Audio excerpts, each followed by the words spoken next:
Dear students, इस session में, इससे पहले वाले सेशन में और आने वाले सेशंस में जो कुछ आपको सीखने का मौका मिल रहा है, उसकी बुनियाद पर आप वीडियो को लाइक कीजिए, सब्सक्राइब कीजिए और साथ ही साथ बेल आइकन दबाइए ताकि आने वाले वीडियोस आप तक पहुंच सके।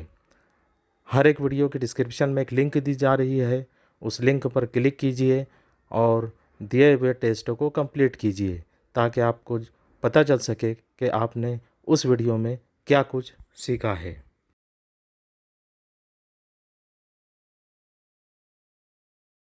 Yes, students, in the last session we have learned about present perfect tense.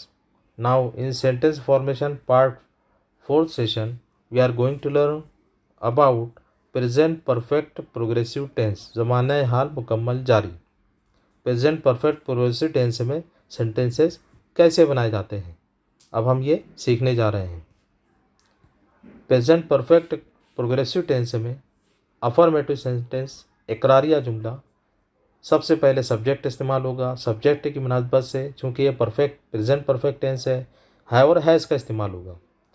साथ ही साथ प्रेजेंट परफेक्ट प्रोग्रेसिव है, इसलिए वर्ब का आईएनजी फॉर्म इस्तेमाल होगा और हेल्पिंग वर्ब और वर्ब के दरमियान बीन का इजाफा होता है। तो सेंटेंस से बनेगा I have been going, you have been going, इस तरीके से। अगर सब्जेक्ट ही है तो सेंटेंस से बनेगा he has been going, I have been going, मैं जाता रहा हूँ। प्रेजेंट परफेक्ट प्रोग्रेसिव यानी ऐसा सेंटेंस जिसमें काम अब भी जारी है, इससे पहले मुकम्मल हो चुका है, क्योंकि यह है प्रेजेंट परफेक्ट प्रोग्रेसिव, ज़माने हाल मुकम्मल जारी। इसी तरीके से हम यहाँ पर अगर हम सेंटेंस से देखें तो इस तरीके से कह सकते हैं कि I have been visiting Mumbai, मैं मुंबई जाता रहा हूँ, यानी मैं मुंबई इससे पहले भी गया हूँ, अब भी जा रहा हूँ, काम मुकम्मल भी हो चुका है और अब भी जाता हूँ। Present perfect progressive.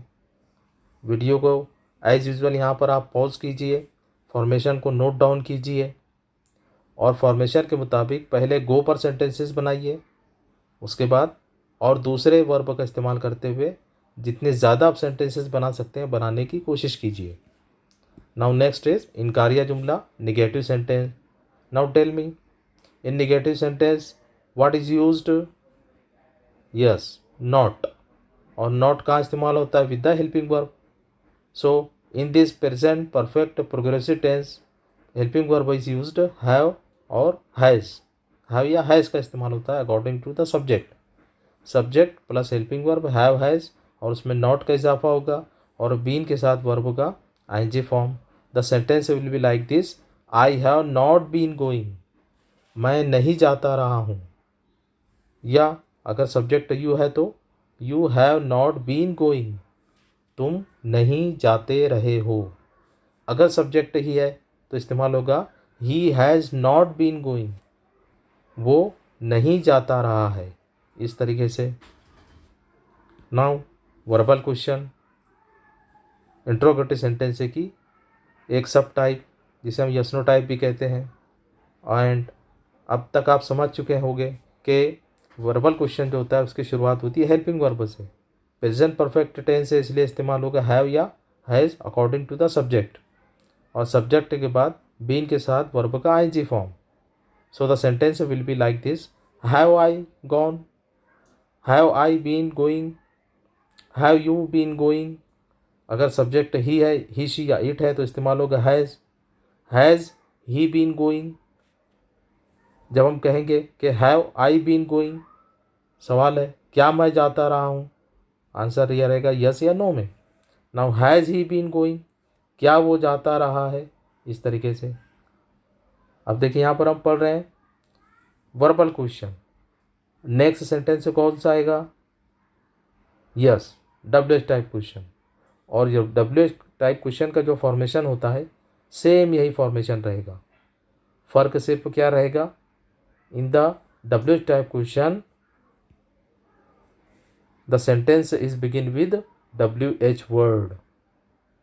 So the formation is WH word के बाद हेल्पिंग वर्ब इस्तेमाल होगा हैव या हैज़, और उसके बाद वर्ब ING फॉर्म में। So WH type question present perfect progressive tense में सेंटेंस बनेगा where have I been going. अब आई के अलावा अगर सब्जेक्ट यू वी दे है तो भी sentence where have I been going, where have you been going, where have they been going, इस तरीके से। When we say where have I been going मतलब होगा मैं कहाँ जाता रहा हूँ। Where has he been going, तुम कहाँ जाते रहे हो, इस तरीके से। डियर स्टूडेंट्स, अब यहाँ पर भी आप लोग वीडियो को पॉज कीजिए, इसके फॉर्मेशन को नोट डाउन कीजिए। साथ ही साथ जैसे कि आपसे बार बार कहा जा रहा है कि अलग अलग वर्ब का इस्तेमाल करते हुए अलग अलग सेंटेंसेस, जितने ज़्यादा सेंटेंसेस आप बना सकते हैं बनाने की कोशिश कीजिए, लेकिन सेंटेंस बनाते वक्त याद रखिए कि उसका ट्रांसलेशन अपनी मादरी ज़बान में लिखते चलिए, ताकि आप सेंटेंस को अच्छी तरीके से उसके फॉर्मेशन को समझ सकें और ज़हन नशीन कर सकें। सो in this way we have completed this session, and as usual complete the given test by clicking the link in description. Now see you in next session, which will be past simple tense.